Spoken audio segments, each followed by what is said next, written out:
Seja muito bem-vindo ao primeiro vídeo do nosso canal Setor 3D. E já vamos direto ao assunto. Vamos falar de preenchimento e as camadas superiores. Iremos utilizar como exemplo uma peça pequena, uma elipse de 60 por 25 com 6 mm de altura. No final do vídeo estarei dando uma dica também de como economizar filamento. A impressora que eu utilizo é uma SET 3D, S3X, e o software que eu uso é o Simplify 3D. Podemos utilizar uma altura de camada de 0,2 mm e 10% de preenchimento. Muito bem, aqui no Simplify 3D eu vou mostrar como eu defini os parâmetros. Eu vou pegar como exemplo a nossa peça que teve 5 camadas, tá? na top layer. E aqui vocês podem ver que tem um divisor de tarefas. E na parte inferior eu defini o seguinte, que ela começaria do zero da primeira camada até a distância 5 mm, altura 5 mm.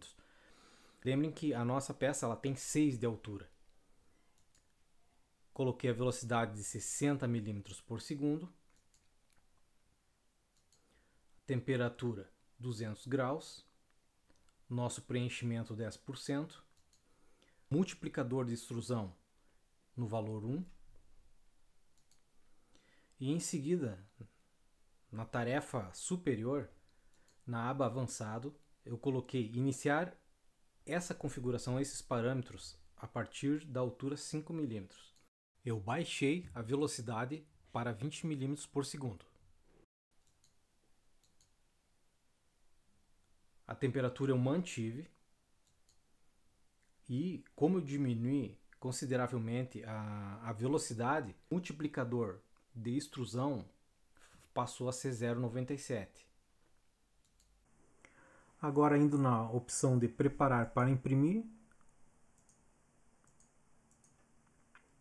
você pode ver aqui, indo aqui então em preparar para imprimir, selecione todos, perfeitamente visível a divisão desses processos.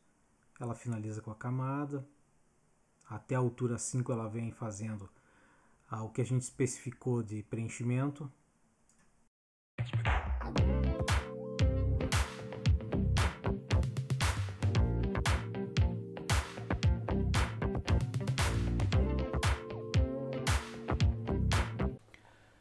E aqui estão as nossas amostras, com 2, 3, 4 e 5 camadas. Como vocês podem ver, 5 camadas na superfície superior é o mínimo para que tenha uma superfície, um acabamento aceitável.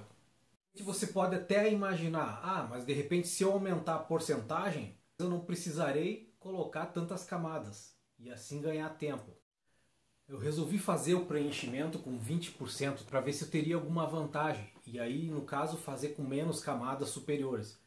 Aconteceu que precisou ser feito 5 camadas superiores, pelo menos, e com 20% de preenchimento acabou gastando 150 mm a mais de filamento. Agora então, com 20% de preenchimento, você pode ver da direita para a esquerda que as marcas foram sumindo gradualmente, as marcas do preenchimento. Eu tenho uma dica bônus, na qual a intenção é você entender como você pode economizar filamento. Reparem que na divisão de tarefas eu acrescentei uma tarefa intermediária. Então vamos ver o seguinte. Na parte inferior, na aba avançado, eu defini uma configuração para ir até a altura de 3,5 mm com 3% de preenchimento. Com a velocidade de 60 mm por segundo, a nossa temperatura mantém 200, 5 camadas e extrusão de valor 1. E multiplicador de extrusão 1. No intermediário, na aba avançado, então ele começa esse parâmetro na altura de 3,5 mm até 5 mm, com a mesma temperatura de 200, aí o preenchimento passa a ser 15%. O valor de extrusão, o multiplicador de extrusão continua sendo 1 Na tarefa superior, indo na aba avançado, ele começa então esse parâmetro na altura 5 mm, a velocidade a gente reduz então para 20 milímetros por segundo e o multiplicador de extrusão diminuindo também para 0,97 e o preenchimento a gente mantém 15%. Quando você prepara para imprimir, você pode ver claramente a divisão, né, através das cores. Eu vou mostrar as diferenças de valores no resultado final. Aqui está a comparação quando tínhamos duas divisões de tarefas e agora com a terceira divisão de tarefas. Resultou em 235 milímetros de economia de material. Se a nossa economia foi de 235 milímetros numa peça pequena, pode parecer pouco, mas se você fizesse várias peças, a longo prazo a economia seria bem maior. Ou então imagine uma peça de um porte um pouco maior, uma peça de dimensões maiores. A economia também seria considerável. E é isso. Espero que tenha gostado dessas dicas do canal Setor 3D.